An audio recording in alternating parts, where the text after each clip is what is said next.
Welcome to r/best of Redditor updates, where OP realizes too late that she's dating a psychopath. Our next Reddit post comes from r/drew off my chest. I've been dating my boyfriend for a year. I live with him.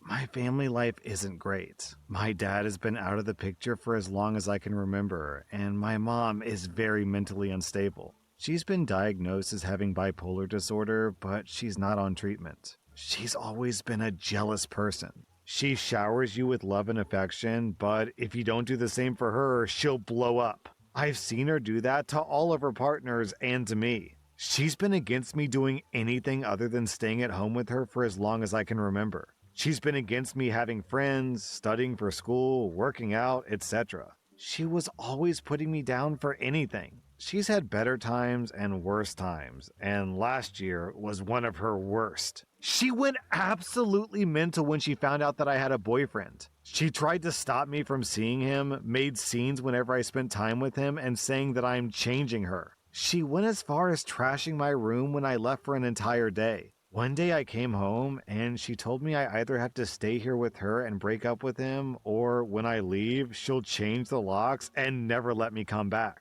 I called my boyfriend crying, and he offered for me to move in with him. I agreed. My mom has sent me pictures of her burning everything I had in my room, messages that she never wants to see me again and that I'm a terrible daughter. She even made posts on Facebook calling me a whore. Everything's been going okay with my boyfriend, until a week ago. I came back from school and told him that we had vocational orientation and that a nurse had come to tell us about her career. I told him I thought that what she did was really cool, and I would love to be a nurse. He asked me if you had to study to be a nurse, and I said, yeah, you did, for about 3 years. He then asked me when we would get married, and I laughed and said, I don't know, maybe after I finish my career? He frowned and said that he wanted to have kids young.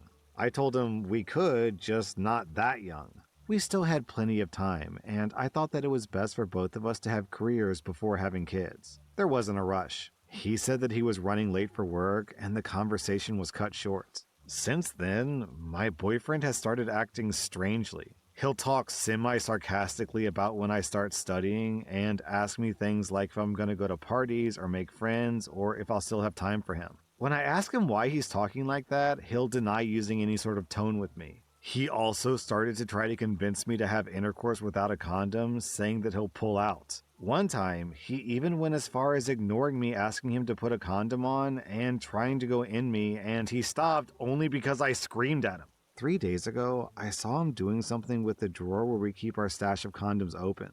When he saw me, he closed the drawer quickly. I grew suspicious and went to look at the condoms after he left. Some of the condoms had little dots like they had been poked through. There were only dots in like 25% of them, so I feel like if I bring this up, he'll deny it and say that some were just broken. The other day, I told my boyfriend that if we were going to start passionately hugging without a condom, then maybe I should start taking other birth control. And he said that those pills make you fat and he doesn't want me to get fat. He also made fun of me, saying that I'm being so dramatic about being scared of getting pregnant like it was a curse or something. I've thought about talking it out with him and reassuring him that me wanting to go to college doesn't change anything in our relationship, and we'll still have plenty of time to form a family. But maybe I'm being naive. I really do love him, and I don't want to end this relationship. Up until now, he's been the biggest blessing. Then, one day later, OP posted an update. After reading the comments, I started to think that maybe the dynamics of our relationship aren't normal. It would be really hard for me to hide something from him. My boyfriend takes care of all the finances, which makes sense because he makes the money, but it's to the extent that I don't remember him ever giving me cash, not even to buy the simplest, cheapest items. Whenever we need something, he buys it, from groceries to clothes to everything. Even when he charges my public transport card, he asks me how many trips I need to make and charges exactly the money for them, not 1 penny more. I have access to absolutely zero money. I used to think that it was just a quirk of his, but now I feel like it's deliberate. My phone doesn't have a plan. I just use Wi-Fi, and I have my boyfriend as my emergency contact if I'm outside of the house. I don't have friends or really any type of relationship that he isn't also friends with. All of my friends are people that he knew first. If I do anything without him, he insists on dropping me off and picking me up. He asks me for selfies of what I'm doing every hour of the day if we're apart. He convinced me to delete all of our conventional social media, Instagram, Twitter, TikTok, claiming that it's better for our mental health. And then he didn't delete his because he realized he needed them for his job. He doesn't know English, and he started complaining whenever I consume any media in English, claiming it makes him feel left out, and he wants to be able to engage in my hobbies. With people recommending me to search for narcissistic abuse and other comments, I started to rethink most things that I never really put much thought into or minded about. Maybe my boyfriend has been controlling all along, I just never noticed. Then, 1 week later, OP posted an update. People told me to contact my father's family for help. I tried, and he smoothly told me that he doesn't care. I have no friends that I'm close enough to that he's not close enough to that I could reach out to, and there's not a women's shelter in my city. I spent the weekend avoiding trying to passionately hug my boyfriend. I claimed to have a bruised cervix, which did happen before, so he understood and didn't push it further. He just asked for oral a couple of times, which I didn't mind. He did make one weird joke on Saturday when I got out of the shower and he saw me, and he said something like, "If you don't let me get what's mine, I'll just have to get in myself." I guess he could tell from my facial expression that I did not find that funny, and he assured me that he was just joking. I genuinely believe him that it was a joke that just came off the wrong way. And then recently, I had an awful weird day, and when I got home from school and he got home from work, I saw him and just started crying uncontrollably. He didn't ask me anything. He just held me and told me not to worry and that everything was going to be okay, and that he was going to take care of me. I don't know if he had his own theory on why I was crying or if he didn't want to bother asking, but I ended up falling asleep while hugging him. It made me feel like a hypocrite. Then, 2 weeks later, OP makes a post on a Spanish language legal advice subreddit. My boyfriend has been having a lot of violent activities, and I need to get out of the relationship. But I'm kind of tied to him because I don't work and he supports me. I don't have any money that belongs to me, and I don't have many people in my life to ask for help. Several months ago, he bought a laptop for me that he also uses. I thought about taking it and maybe selling it if I need the money. Can he sue me? I'm underage. Then, 1 month later, OP makes a post titled, "Last week I left my partner, and I don't know if I should go to the police." You guys were right. After my first post, things just went downhill. I feel like my boyfriend could sense that I wanted to leave and became more hostile. It started with him being slightly controlling and escalated to violence both physically and sexually. On top of that, I found him cheating and a lot of other worrying stuff on his phone, but that alone would take me a whole post. I didn't know how to leave. I had no money and nowhere to go. At the perfect moment, I remembered a very specific figure from my past that had almost left my mind between traumatic events, who had promised to help me if anything wrong happened to me. She agreed to help me, so without thinking about it for too long, I left him a note explaining why I was leaving without saying where to, and I left with like 2 t-shirts and my phone charger. This was last week on Monday. The person who helped me escape has been nothing short of wonderful and was the most loving human being, but that sadly hasn't made this past week any less horrifying. He tried contacting me on all platforms we have, and I answered all of his first messages explaining that I'm okay, but I don't want to go back to him. Then I blocked him afterwards, except for email, just in case. He started sending messages saying that he can't live without me, asking me to come back. Then they switched to full walls of paragraphs saying how much he hated me, and how much of a horrible human being I am, and threatening physical violence. He then sent me a message with a folder with nude pictures he had of me, saying that he would share them if I didn't agree to see him. Those pictures don't really show anything, they're just suggestive. A lot of these pictures I sent him, and specifically asked him not to screenshot them, but oh well. Also, these pictures don't even show my face, so you can't even tell that they're me. The real issue is that in a couple of these pictures, I'm fully naked and you can recognize that it's me. I did not give consent for these photos. He had taken them while I was asleep or distracted. I don't think that he would be dumb enough to share these because I'm a minor, and doing this would mess up his life a lot more than it would mine. Still, it scares me very much. But still, it got worse. He said that if I didn't answer him, he would find me and kill me.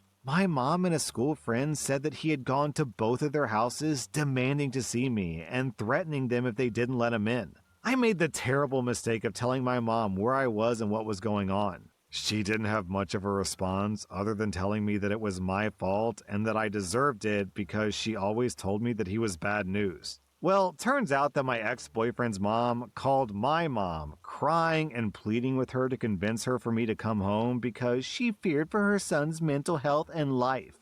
This piece of garbage that I had the displeasure of calling my mom told her where I was and who I was with. Her excuse was that she knows how hard it is to be a mother and she empathizes with her because I'm a horrible human being who keeps hurting people. Since then, my ex-boyfriend sent me an email saying he knows where I am. The person I'm staying with encouraged me to file a lawsuit against him because then, if I get evidence, the state will intervene. I don't know what kind of evidence I need, but I have emails, screenshots from his phone talking to his friends about me, and low-key him admitting to sexually abusing me, pictures of marks that he's left on me, and a video of him hitting the door that I'm hiding against, screaming, threatening to hurt me. The only really weird thing that gave me a little bit of hope is that today, one of the girls in his friend group contacted me to ask me if I was okay, and she wanted to know my side of the story. She said that she's always had suspicions because one night when we went to hang out with his friends, he had gotten really drunk and got really mad at me. She said that she saw him throwing and pushing me around. But back then, I didn't even realize that that wasn't normal. She said that she believed me and that she was proud of me for leaving. She had no reason for believing me over him or for reaching out. But still, what she said made me feel less crazy. Then, 3 months later, OP posted an update. After my last update, I got a restraining order against my ex-boyfriend, but I decided not to pursue legal action because some of me still loves him and I didn't want to ruin his life. Things were calm for about 2 weeks, but then my ex-boyfriend started reaching out again. I didn't take action the first time he contacted me. I had to go back to my city for some paperwork, and he found out. He asked to talk, and I agreed, hoping for some closure since things ended so abruptly. So we met in a public place during the day to be safe. Unfortunately, our conversation mostly involved him blaming me for everything and denying his actions. Realizing it wasn't going anywhere, I left. He was a bit pushy about me staying, but eventually he let me go. Since he had ignored the restraining order and I hadn't been enforcing it, he became way more relaxed about taking it seriously. He started emailing me, but he wasn't aggressive. He just asked to see me again repeatedly and sent me pictures of us. Then, he took a week off vacation from work and came to the town that I was living in. He got a room there, and every time I left the house, he would drive alongside me and try to talk to me. Surprisingly, he was very calm and respectful during these encounters. He became more demanding about me going back with him. Just slowly started losing his patience. I thought that he might be getting close to giving up. Well, I have never been more wrong in my life. This is the part where I add a big trigger warning. He forced me into his car, and now, well, I guess I'll just say that thanks to a DNA kit, he's now facing a whole spectrum of charges. I don't really know what his ultimate plan was, but after he left me in a rural area near the city and he cut the And he cut the sole of my feet so I couldn't walk. I sat there crying for hours until someone found me and helped me. He also took my phone, which I now have back. Anyways, I was taken to the cops, and there's now an actual case against him. I haven't seen him since then, but the case is probably going to take forever to resolve. I was forced to go back to my mom's house since I'm still a minor, so I feel like bouncing from one narcissist to another. I feel stuck in a cycle. I want to move to the capital city of my province when I turn 18 and leave everything behind me. Right now, everyone in my small town looks at me weirdly, and even the sympathetic ones make me feel like they just see me as a helpless pet they pity. I don't know if that makes sense. Then, 2 months later, OP posted an update. Legal proceedings are still going on. I've been trying to get my life back together, healing, and moving on. I repeat to myself every day about how harm is temporary, how it's all in my head now. And someday I'll be able to get over it and it'll just be one ugly memory that doesn't control my life. Today, I realize that I've been lying to myself. Apart from the psychological distress that this has caused me, I've also had to meet up regularly with a gynecologist who tracks my physical healing. I hadn't had a proper period since the abuse, and today they let me know that I'm most likely infertile. I'm so angry and sad and everything else. I don't know if my grief makes sense to everyone here. I've always wanted to become a mom. For a long time, it's been something I've always pictured myself doing in the future. And now I know that it doesn't matter how far away I move to, how much time he ends up getting for what he did to me, or how much I try to process everything. I'll never be able to ignore it because I'll always have a reminder of what he took away from me, and that's never going to get better. I feel stupid for ever letting something like that happen to me, for making stupid choices, for not seeing the red flags sooner. I don't think that I can put everything behind me. I don't know how to move on, how to be my own person and not my trauma. I keep telling myself that someday it'll all become better. Then, 1 month later, OP posted an update. I got a job. It's part-time, but that's okay for now. I also made some friends in school. They invite me places sometimes. I'm also gaining weight. Sometimes I feel like I'm on the route that I can finally unclench my fists over everything that's happened. I still have a lot of grief in me, but I know that someday I'll be okay. Man, that is a depressing story. Every single person in OP's life failed her, except for that one random person who, thankfully, was a lifeline. I mean, literally a lifeline. If that one random person hadn't helped OP, then she'd probably be dead. That was r/best of Redditor updates, and if you like this content, check out my podcast where I publish the exact same episodes. Also, hit that subscribe button because I put out new Reddit videos every single day.